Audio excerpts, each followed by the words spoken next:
Well, good morning. You all ready for this?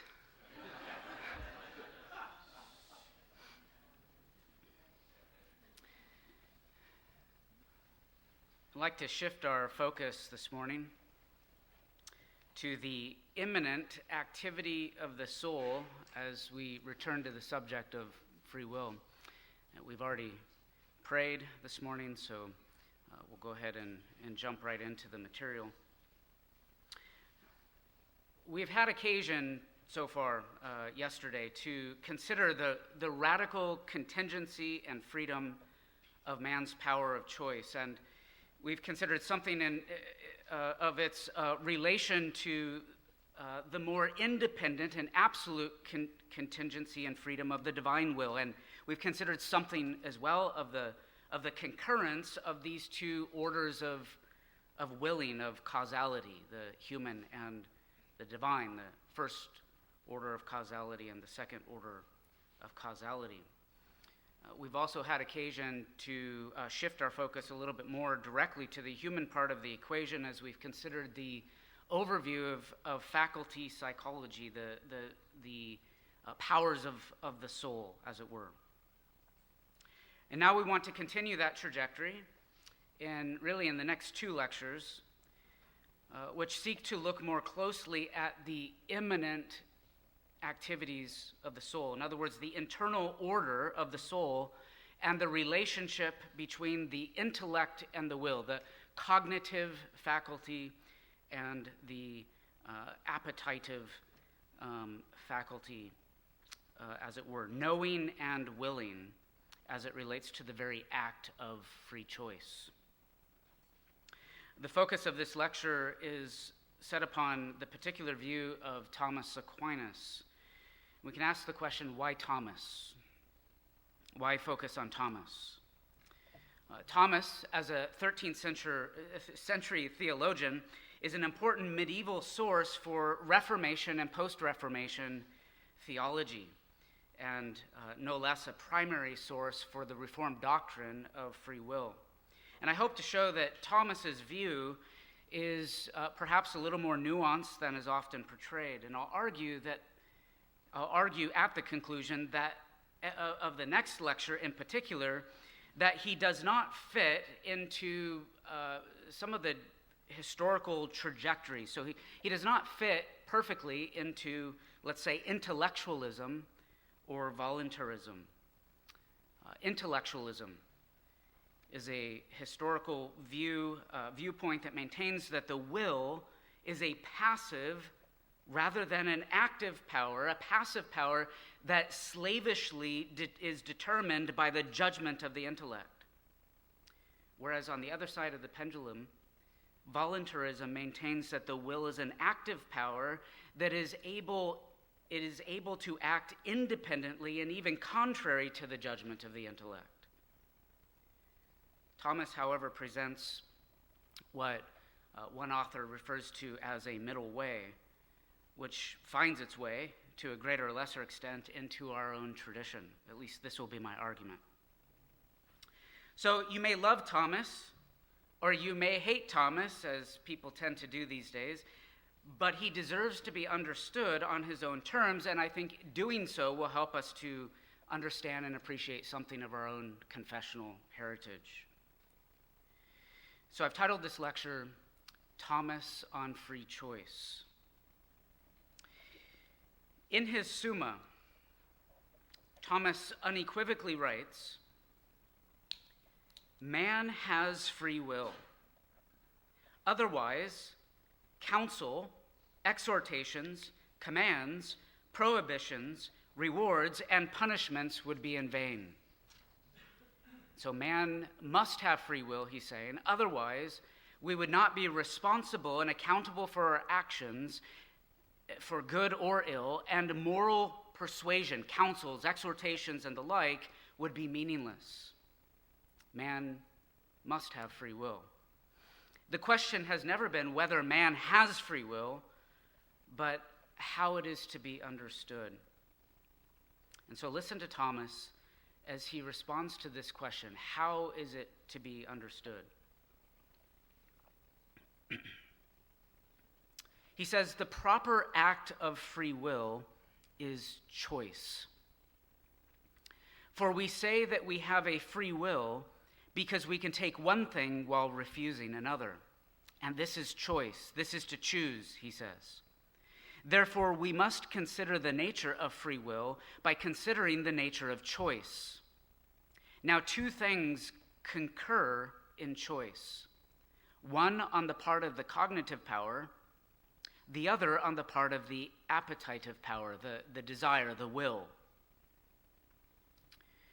So freedom consists in the power of free choice, which is the potency or the ability, the power to choose spontaneously and contingently between alternatives. And according to Thomas, the very act of choosing is itself a joint act of both the intellect and the will, the soul's cognitive power and the appetitive power, the will. It is precisely in this way that we see Thomas's unique contribution. Again, the very act of choosing is itself a joint act of the intellect and the will. You got to hang on to that. That's the main thesis here. A joint act of the intellect and the will, of the soul's cognitive power and its appetitive power. So the question becomes, if freedom consists in the power of choosing, and choosing itself consists in a joint act of both faculties, intellect and will, the question is, what is the nature and the order of the relationship between the intellect and the will in the very act of choosing? This is what we're seeking to focus upon this morning.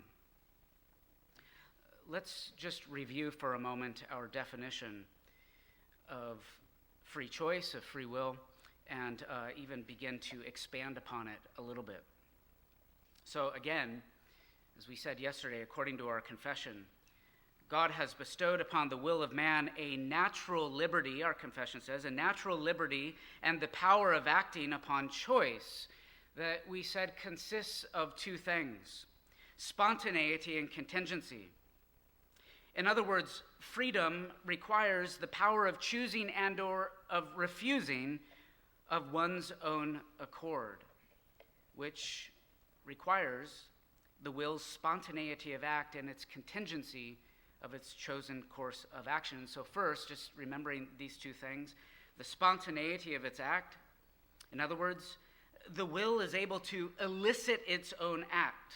It is able to spontaneously move itself, as our confession even says, that it be not forced. And the idea here is that it is able to exercise its power of choice voluntarily and in a way that is free from the necessity of coercion or coaction. Okay, secondly, the contingency of its chosen course of action. In other words, the will is able to choose between alternatives. It's able to act contingently, as our confession says, that it be not by any necessity of nature determined to only one effect at the moment of its choosing.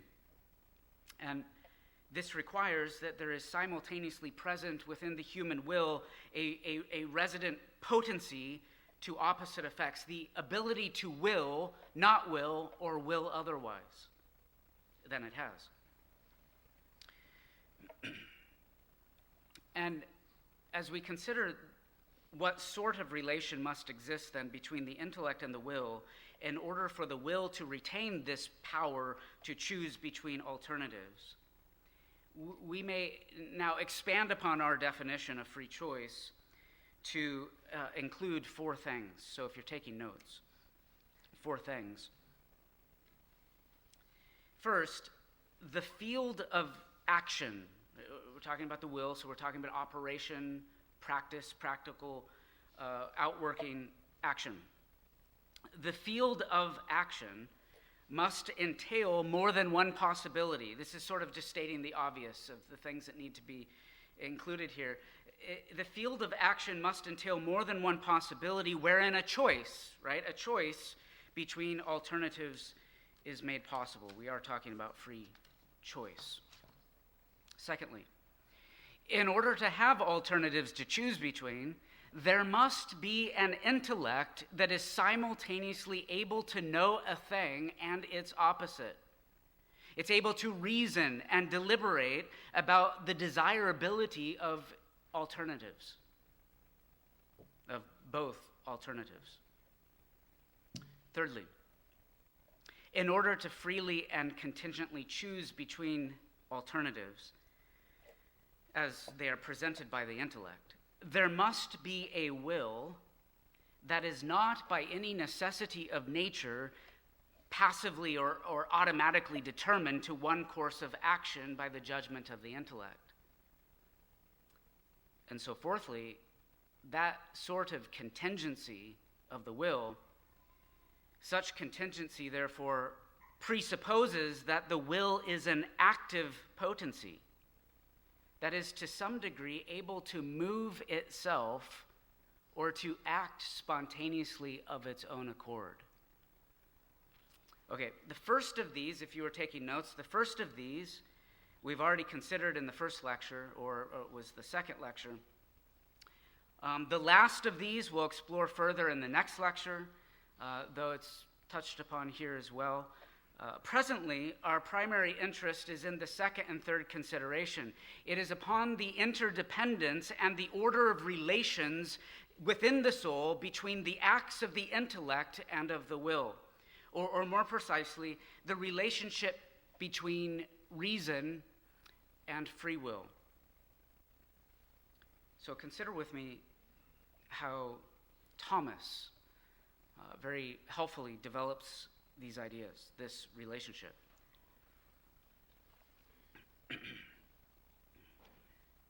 And we can proceed to consider Thomas and his understanding, his view. We'll look at the intellect first, then we'll look at the will, his understanding of the will, and then we'll bring it together and consider the relationship between the intellect and the will. So consider with me then, in the first place, the rational intellect. The principle, for Thomas, the principal source of the will's freedom. The principal source of the will's freedom, the rational intellect. I will eventually try to show here that Thomas describes free choice as a joint act of the intellect and the will, but he principally grounds the rational freedom of the will in the intellect's freedom to possess multiple and contrary forms of things, and therefore its ability to present the will with alternatives to choose from. That's a mouthful. We'll try to unpack that in the rest of this section. But there is an assumption that is at work here. The assumption is this, that only actions that proceed from reason can be free actions, which principally stands in contrast then, in opposition to those kinds of actions that proceed according to, as we talked about yesterday, according to a necessity of nature. And it was especially a passage in the works of Aristotle that provided the Christian tradition with the rationale for how reason in particular frees the will to act contingently freely without being constrained by a necessity of nature. And so they were picking up ideas in Aristotle and putting them to good theological and anthropological use. This section is perhaps a little bit abstract and a little bit difficult, but bear with me. I think it'll come to a point of understanding and bear fruit, and then we'll elaborate on it even in the next lecture. So we're building upon these ideas, and hopefully they'll settle in our minds and our understandings. The metaphysical principle at work here in this distinction between the acts of free and rational creatures, and those that are constrained by the necessity of nature. The metaphysical principle at work here is this: that the substantial form of a thing, okay, that's abstract, think in terms of the nature of a thing, what it is, what a thing is. Think in terms of its essence, okay? The substantial form of a thing operates as its intrinsic principle of motion. In other words, a thing does what it does, it acts the way that it does because of what it is, right? Because of its form, because of its nature. So, for instance, in non-rational creatures, their form always inseparably exists together in their matter, and so they are unable to possess contrary forms. In other words, simply put, something cannot be A and not A at the same time.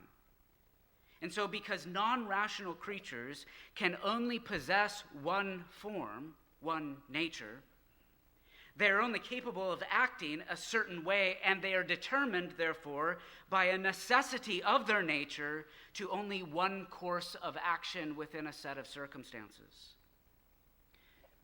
What is hot necessarily heats. What is cold necessarily cools, and so on. And what is hot cannot cool without violating its nature, and what is cold cannot heat without violating its nature. By way of contrast, rational beings are capable of intellectually and conceptually abstracting the natural form of things so as to possess the form of things in their mind, in the intellect, without violating the nature of the knower, of the intellect, or of the thing that is being known. And so through this process of reasoning then and comparing the form of things, the nature of things, and its opposite, the rational intellect exercises its own active potency, power, for simultaneously knowing opposites, A and not A. Or you put this more tangibly, the intellect is able to know simultaneously light and darkness because darkness is simply the privation of light. And so in knowing the nature and the form of one, reason is able to apprehend the form of the other. And so for Thomas, reason's ability, the intellect's ability to simultaneously know opposites, a thing and its opposite, as alternative possibilities existing in the mind, it provides the formal cause whereby the free will may be informed and it may be moved in order to move itself. Listen to Thomas. He says, by the intellect, the will is moved with respect to the object formally presented to it, whereas the will is also moved by itself as to the exercise of its own act. We'll elaborate on this more in a moment, but the will is enabled to freely exercise its own power of choice. It is able to exercise its own power of choice precisely because the rational intellect is capable of presenting to it alternative forms from which to form its choice. Thomas explains, the root of liberty, the root of freedom, is in the will as the subject thereof, but it is in the reason as its formal cause. For the will can tend freely toward various objects precisely because the reason can have various perceptions of good. Hence, philosophers define the free will as being a free judgment arising from reason, implying that reason is the root of liberty.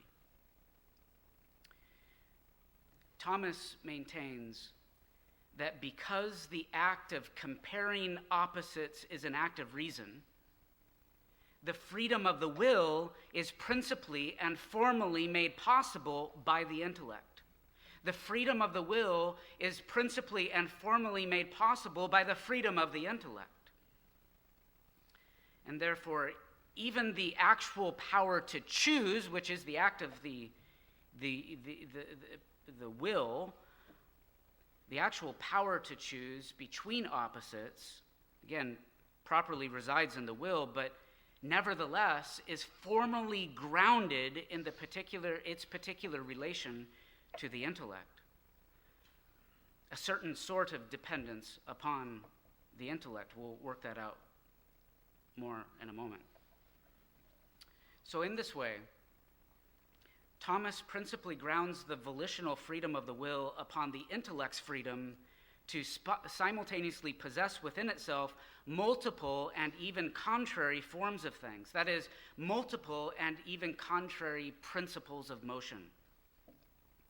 And yet, Thomas maintains that the free will is not merely a passive participant in this relation, as if simply determined by the intellect. But before we can see how this is worked out for Thomas in its total, we need to consider the will. Now, we need to consider a twofold distinction that he makes with regard to the will itself. So, we've looked at the rational intellect. Now, let's look particularly at the will, the rational appetite, a twofold distinction, and then we'll try to bring it together.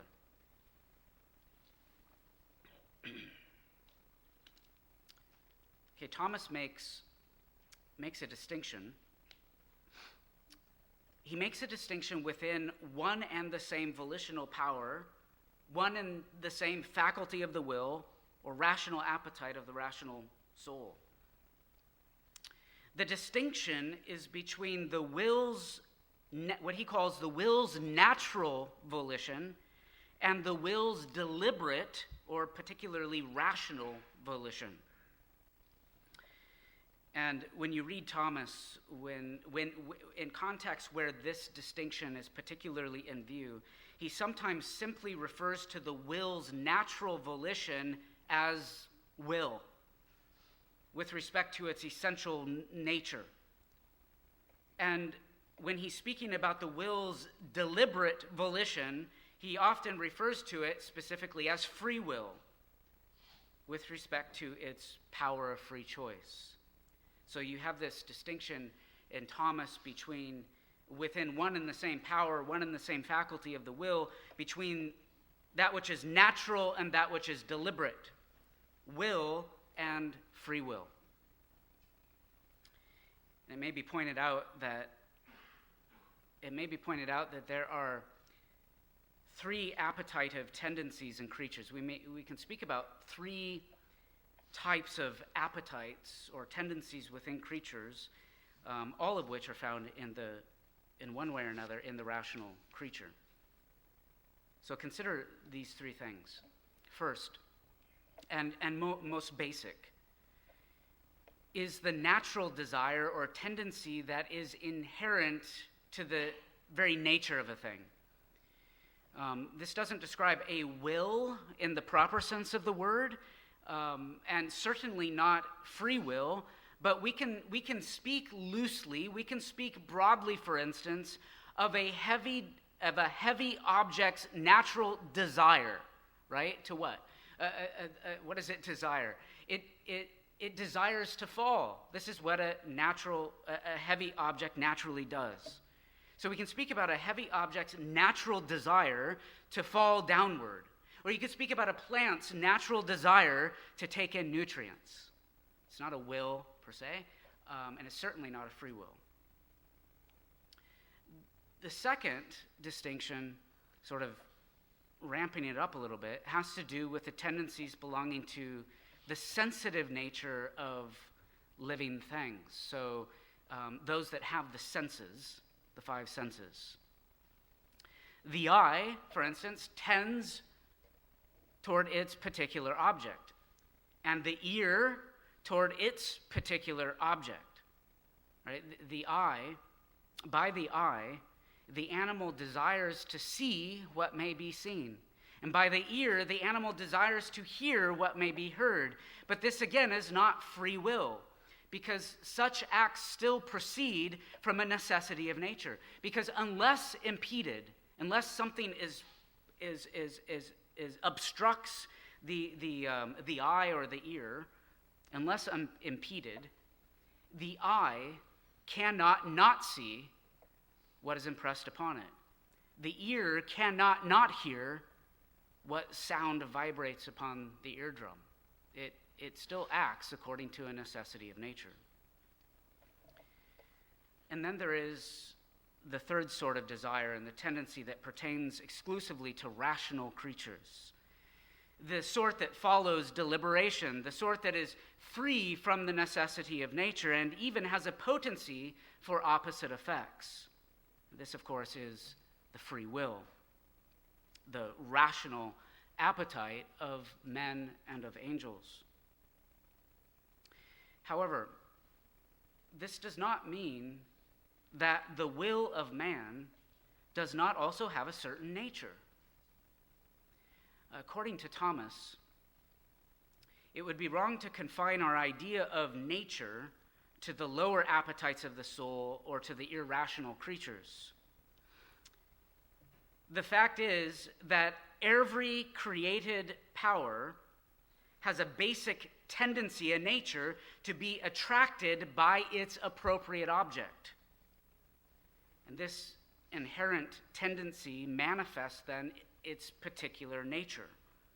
Again, the nature of the eye is to see, and therefore it has a natural desire for light, because light is that by which we see.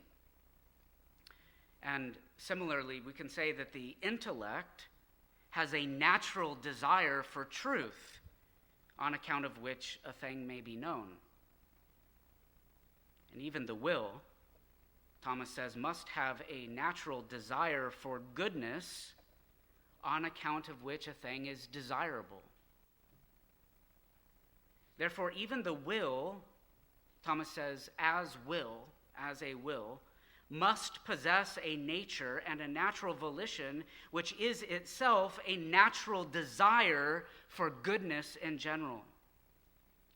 This does not mean that the will of man necessarily latches on to every good thing that is presented to it by the intellect, as we'll come to see in a moment. But it does mean this.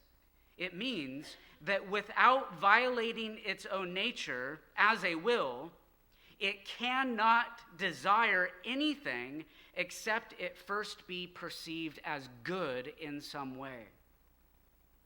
And so, even of the will of man, we may say the will as a natural volition, as a will, that it necessarily, even by a necessity of nature, desires only that which may be perceived under some aspect of goodness in general. I say perceived as good. What we perceive as good, particularly in our sinful state, is not always what it seems to be. And if this were all that we could say, or all that Thomas says about the will, then surely it would be no less free from the necessity of nature than the so-called desires of the brute beasts. So Thomas makes a further distinction here.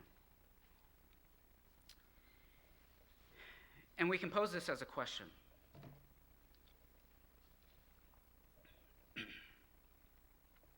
If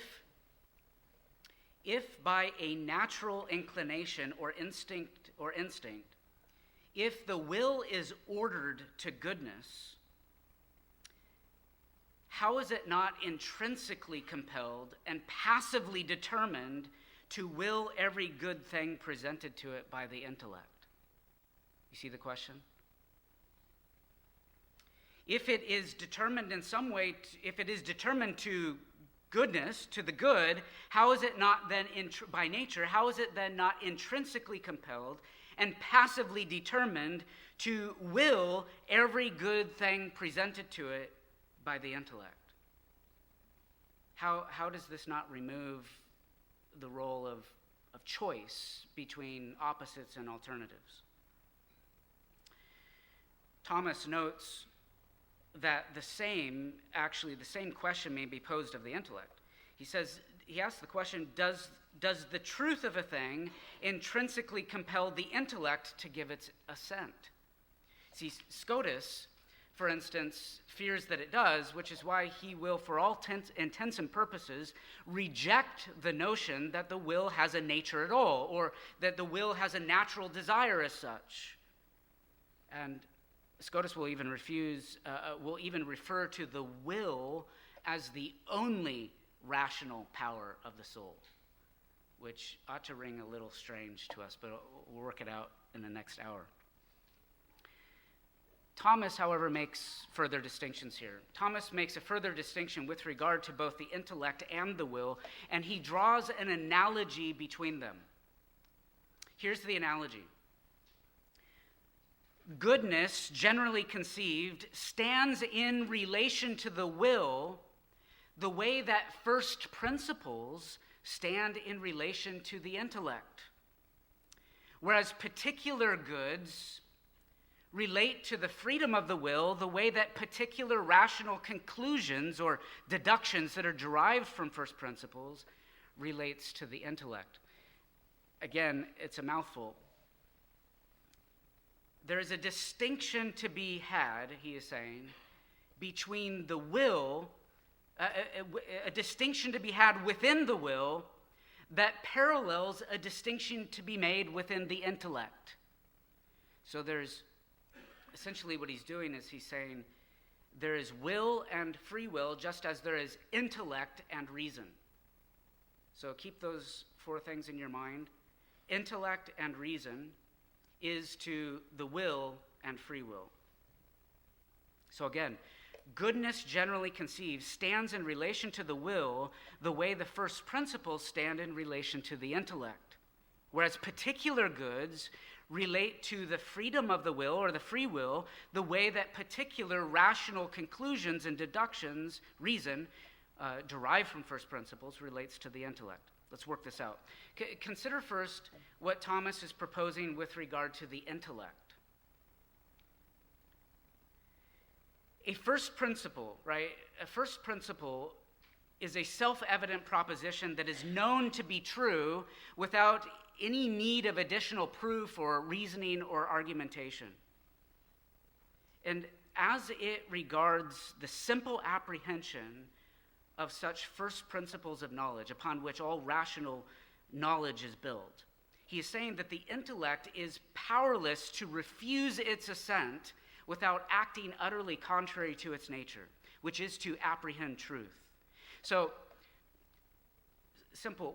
Once you understand that a bachelor, by definition, right, that a bachelor refers to an unmarried man, you cannot not assent to the truth of the principle that all bachelors are unmarried men, right?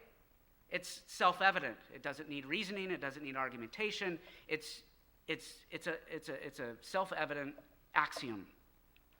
It's a first principle upon which you can then reason particular conclusions and deductions. So he says, you cannot not assent, your intellect cannot not assent to that if you just simply understand the meaning of the words in the proposition. But in the pursuit of particular knowledge, for instance, that this particular man is a bachelor, the intellect does not stop with the simple apprehension of first principles. Rather, what it does is it seeks to make it seeks to reason, and it seeks to make particular rational inferences that are deduced, conclusions that are deduced from those principles. The conclusions of which the intellect, he says, is not compelled or coerced to give its assent. It's free. It is free, he says, to give its assent or not give its assent, depending upon the logical appeal of those inferences, of that reasoning at any given moment. Because he's recognizing that some inferences may be apprehended, some reasoning and conclusions may be apprehended more clearly and persuasively than others. So it is possible for two people to reason to different particular conclusions, and especially when it comes to practical matters.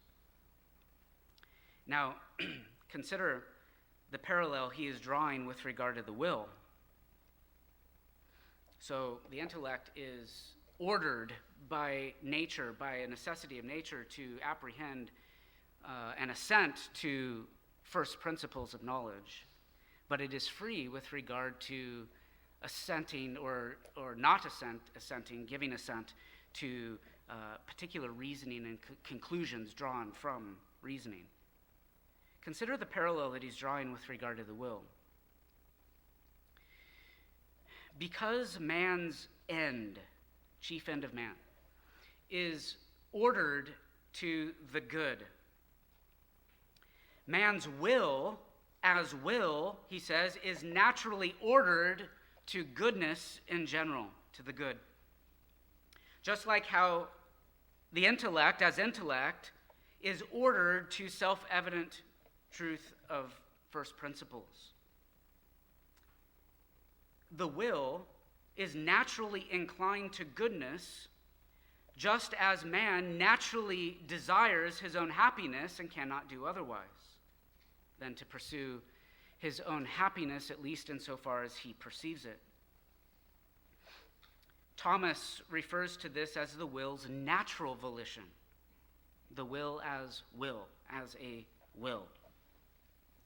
But just as the intellect is free to give or not give its assent to the particular conclusions and the logical deductions that reason draws from those first principles, so also the will, as free will, is free to adhere or not adhere to the various particular goods that are presented to it at any given moment.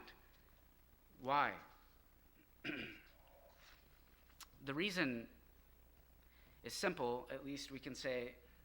Once it's grasped, you see it's fairly simple. It is this: because although goodness in general, or goodness itself, although goodness is man's end, and the will is ordered as such to man's end, to the good, no particular good within the order of creation fulfills that end. Every created thing, every good thing that God has created is not goodness itself, right? Every created thing is merely alternative, limited, and imperfect means unto that end. God and the glory of God, our good in God. And therefore, whatever particular good is presented by the intellect to the will as good are insufficient to determine the will to any particular thing. Whatsoever options are set or alternatives are set before the will are set before it according to some perception of goodness, but anything short of God himself, who is goodness itself, can also be perceived as a privation of goodness. In other words, they are always just partial and imperfect participations in goodness, leaving the intellect free in its practical judgment and the will free in its particular course of action. As one imperfect means is compared to another imperfect means.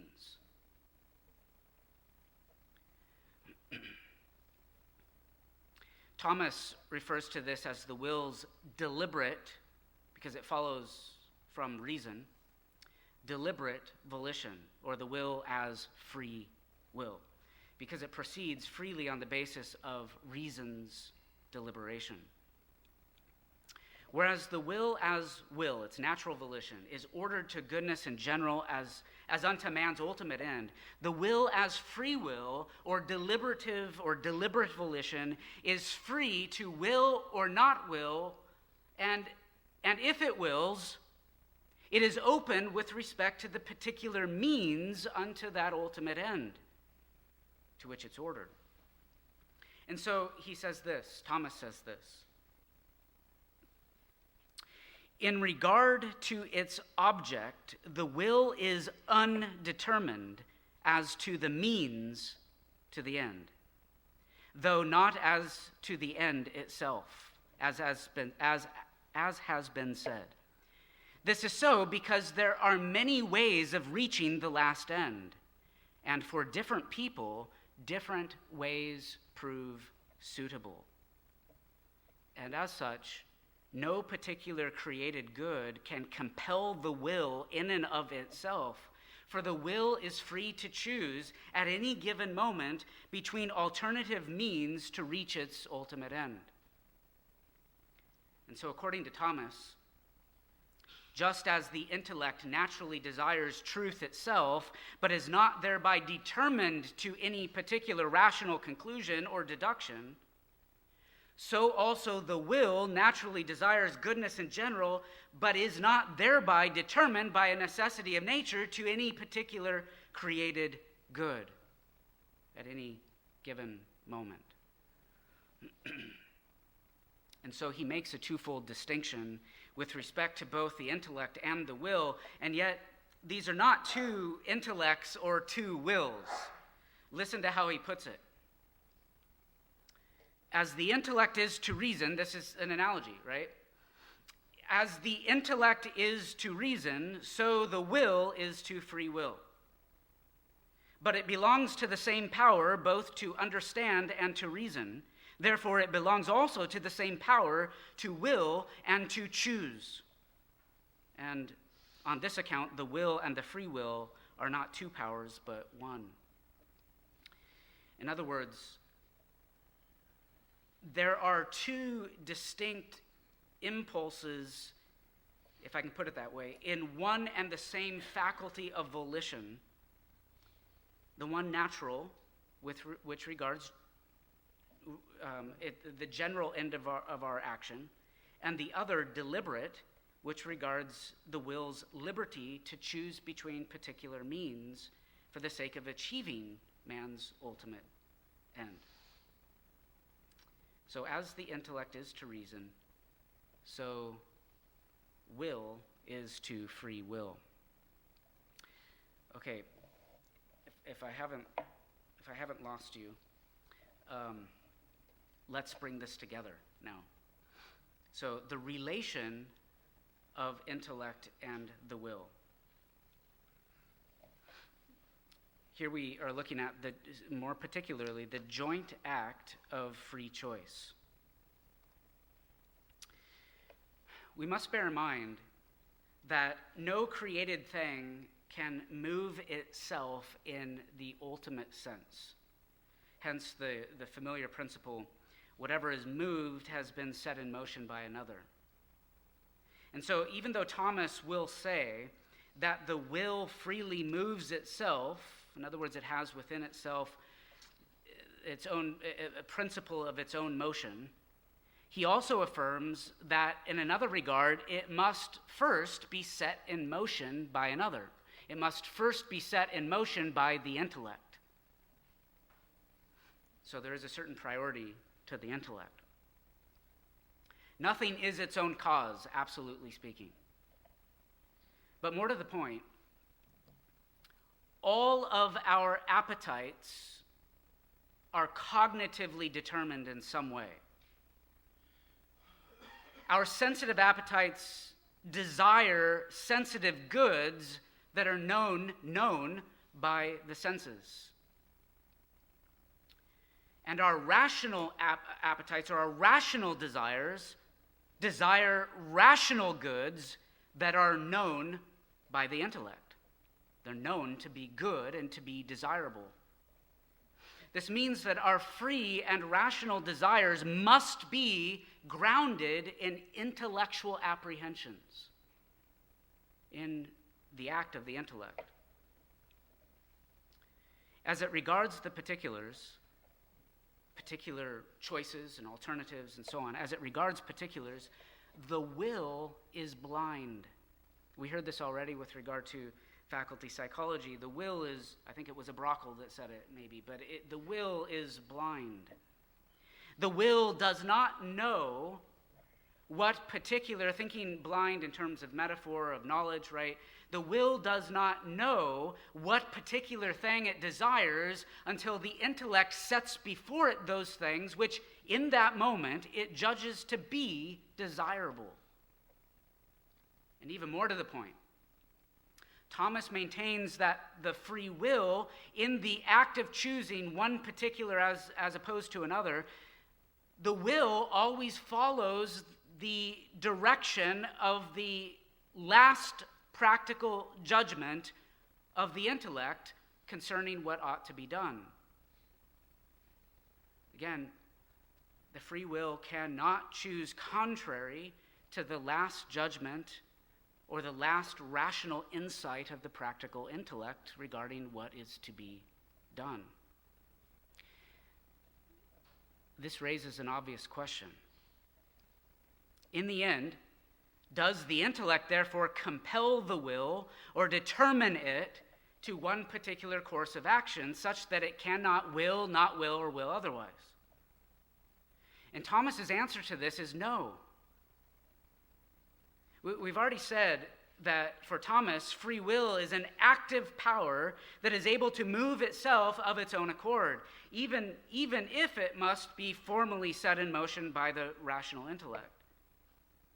The intellect moves the will to move itself, Thomas says. And yet we've also said that in the end, in the very act of choice, when all deliberation is done, that the will always follow the last and final judgment of the practical intellect. So how does Thomas put these things together? In brief, Thomas sees a mutual intertwined relation of dependence between the intellect and the will that come sweetly together in the joint act in which a choice is being made. We can state this in this way. In the act of choice itself, not thinking in terms of all the deliberation necessarily leading up to it, but in the act in which the will adheres to a direction and judgment of the intellect and a choice is being made. So in the act of choice itself, the free will is determined by the last practical judgment of the intellect. And the last judgment of the practical intellect is itself simultaneously determined to be the last judgment by the free decision of the will. Again, a mouthful, right? But let's work it out a little bit. Because really, herein is the genius of Thomas's view. Consider the mutual relation of dependence that is at play here. Again, one author uses this analogy that we've heard. He remarks that the intellect is like a paralytic. So think of intellect and will. The intellect is like a paralytic who can see, can know, it can see, but not walk. The will is like a blind man who can walk but not see. You see the mutual dependence then. The will needs the intellect to show it the desirability of the alternatives at hand, and therefore supply it with the potential motives for desiring each. On the other hand, the intellect needs the will in order to determine where it should concentrate its rational energies, and in the end, to determine its last and final judgment, in which the act of choice is simultaneously made. And so without the deliberate volition of the will, the intellect could not actually make its judgments practical. And without the rational insight of the intellect, the will would not know the desirability of its objects. Again, Thomas writes, by the intellect, the will is moved with respect to the object formally presented to it, whereas the will is also moved by itself as to the exercise of its act. And so here the intellect is primary for Thomas. The intellect is primary because whereas the will is moved in relation to the good, it is within reason's power alone to apprehend what is formally good in the particular. And therefore, the intellect must inform the will, arousing it to its own motion, arousing its own principle of motion. The will, then, having now been set in motion, commands the so-called practical intellect, the intellect reasoning about practical matters, to deliberate and to reason about the particular means for obtaining its end. The deliberate volition of the will is then free from being committed to any particular good or any particular means.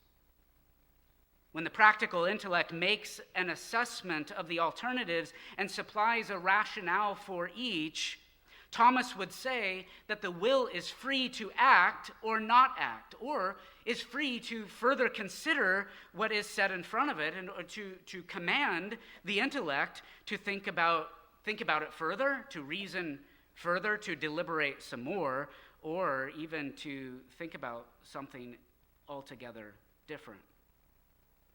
Of course, the will is also free to accept reason's assessment straight away and to choose from among the alternatives accordingly. And here's the interesting thing.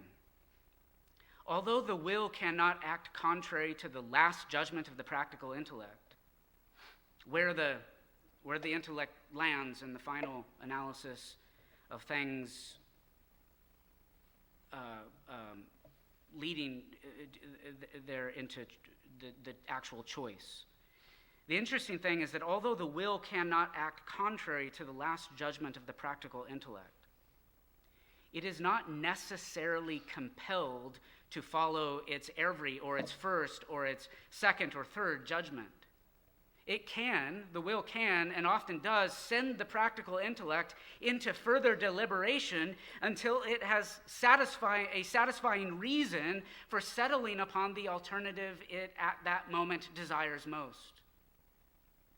In the end, the will is determined by the last practical judgment of the intellect, but, and it is a big but, the last judgment of the practical intellect is simultaneously determined to be its last and final judgment of deliberation by the will's free exercise of its own power of choice. We can try to illustrate this very briefly. Remembering that the will is free as it concerns the particulars to will, not will, or will otherwise. Now let's say that your intellect presents a piece of chocolate cake to your will, if we can put it that, thinking in terms of the intellect and the will, right? Your intellect presents a piece of chocolate cake to your will as a particular good, in other words, that it is desirable. Your will then may command the intellect to deliberate over whether you should eat the cake or not eat the cake, or even put the matter of eating the cake or eating it all entirely aside and out of your mind. And let's say that the reason's first judgment is that you're on a diet, right? And therefore you should not eat this cake. It is a good, it's a pleasurable good, but for other reasons, the reasons of your diet, it may be perceived even as a not good at that time, at that moment. But in that moment, you really desire the good of the pleasure of eating it, and so your will sends your reason back into deliberation to find, perchance, a satisfying rationale for eating the cake anyway. Right? Maybe you find good reason Maybe you find good reason. It's a special occasion. It's your daughter's wedding or so on. Or maybe, so you can justify breaking, for good reason, breaking your diet. Or maybe you come up with a poor reason, because that's possible too, that proves to be against your better judgment. We'll look at that again in our very final lecture. In any event, in the end, it is the will that ends the deliberation of the intellect and determines what shall be its last practical judgment, whether it be to eat or not eat or otherwise. In other words, the will is always determined by the last judgment of the practical intellect. It cannot act without reason. It can act against better judgment of reason, but it cannot act without intellect, without reason. But the last judgment of the practical intellect is simultaneously determined to be its last judgment when the will puts an end to its deliberation because one or another particular object and the reasoning for its desirability sufficiently appeals to the rational appetite, satisfying it in the here and in the now. And in this way, what we do can always be traced back to what we are thinking, though perhaps not always or necessarily to the best of our thinking.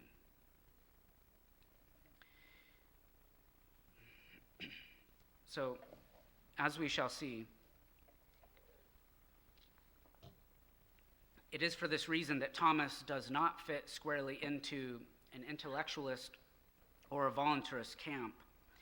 The proper act of free will is freedom of choice. Freedom of choice, which is the genuine ability to will, not will, or will otherwise. But according to Thomas, in the end, the very act of choosing is itself a joint act of both the intellect and the free will, the cognitive power and the appetitive power. In every free act of choice, the free will is determined by the practical reasoning of the intellect, and the last and final judgment of the practical intellect is simultaneously determined by the free and spontaneous choice of free will. The intellect enjoys a primacy of knowledge and rationality that the will itself does not have, and the will enjoys a primacy of election and volition that the intellect itself does not have. As one author says, yet both powers are required for the liberum arbitrium, the free choice, the act of free choice, or deliberated reason, which is the basis of human liberty, a liberty that is terminated cognitively by the last practical judgment of the intellect and appetitively by the free and spontaneous choice of the will. According to Thomas, free choice is itself the concurrence of these two things. Thank you.